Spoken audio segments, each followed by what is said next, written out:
No, I'd like to get into one in particular, which is one you just mentioned, which is dart pin number 4. It's key when you state it's okay to cry and say ouch when we experience pain, but don't let pain transform into fear. It might grab you by the tail and swing you around. Treat each failure and mistake as a lesson. Overcoming the fears inside is a massive step to your own freedom and growth.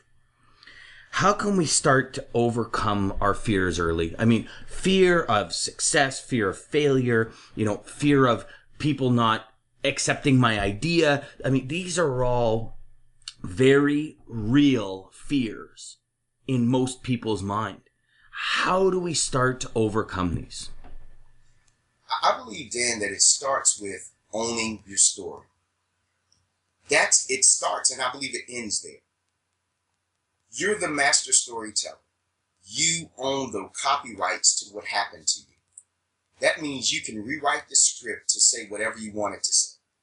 Don't let people own your story. Fear is just, and it comes from two different prongs, I think, Dan. One, a fear can be something that you've never experienced that you've been misinformed about. Or fear can be something that you experience with limited expertise in.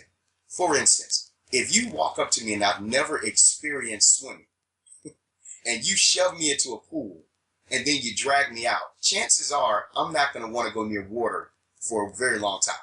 I mean, I've seen it happen to kids.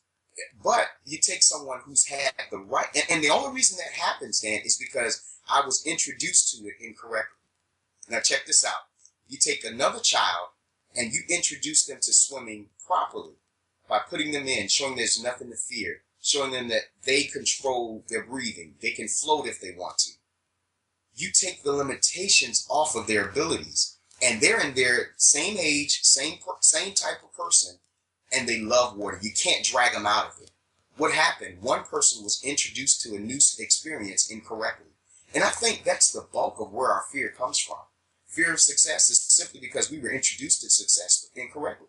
Fear of dating, fear of marriages is probably because we saw a hellacious marriage in our parents or someone close to us, and we equated that to being a universal experience. You face and say, okay, was I introduced to it incorrectly, or did I, or have I never seen it and just have this misinformation? That's all fears. And when you expose it like that, you strip fear of its ability to control your life.